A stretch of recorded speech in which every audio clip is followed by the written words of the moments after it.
Once upon a time, you were in your mama's womb. That's how we get here, all of us, regardless of how complex or beautiful that experience may have been, and regardless of how complex or beautiful the birth may have been. The womb is the place we grow.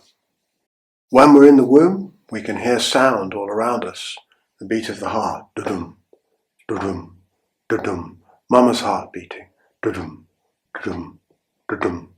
We're bathed in her neurochemicals, whether they're of stress or of delight. We can hear sounds from far around, people talking.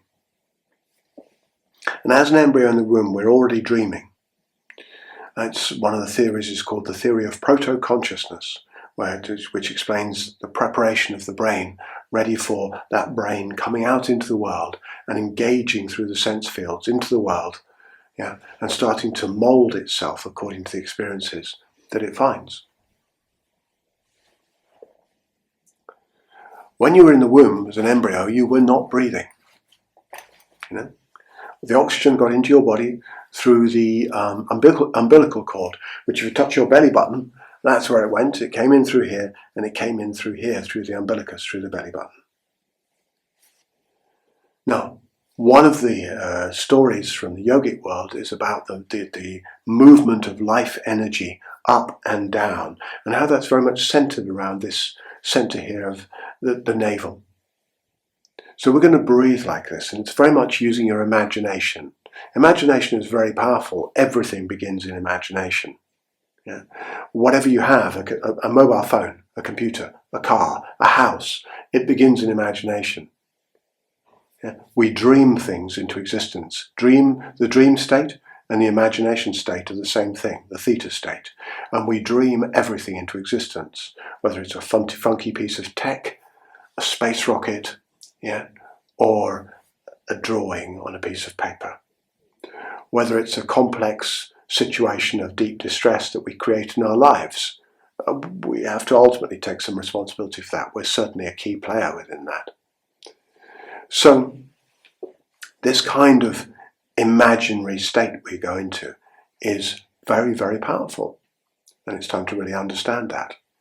There's evidence of athletes who are bedbound from some condition or other, and they imagine themselves training, and they increase muscle mass when anybody else doing it would be losing muscle mass. There's evidence of people learning to play the piano without a piano. They imagine themselves doing it, and then when they come to meet somebody who's already been trained on a real piano, they have one session on a real piano, and then they're as good. The mind is very powerful. Imagination is very powerful. This is recognizing the power of the mind.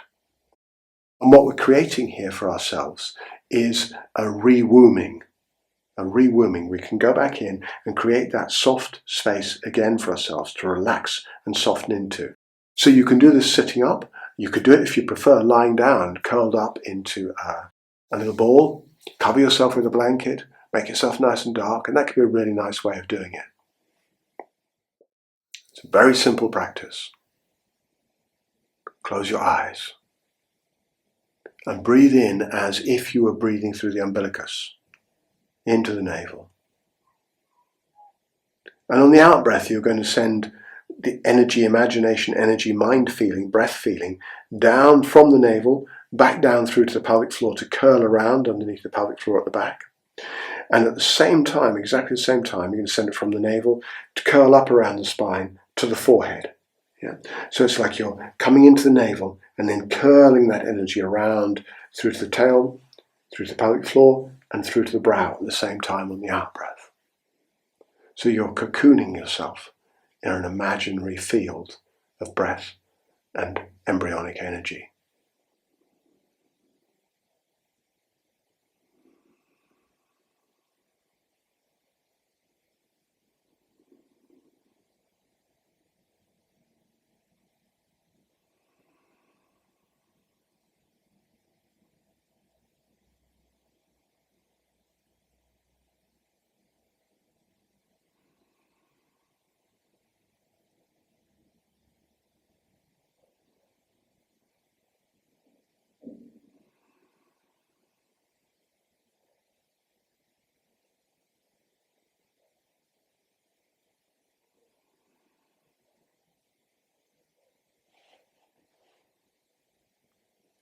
It works very quickly for me.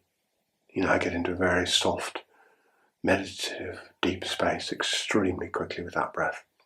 It's a very nice way of deeply relaxing, of resetting your nervous system, of just coming in and landing and resetting your nervous system. Simple, beautiful practice.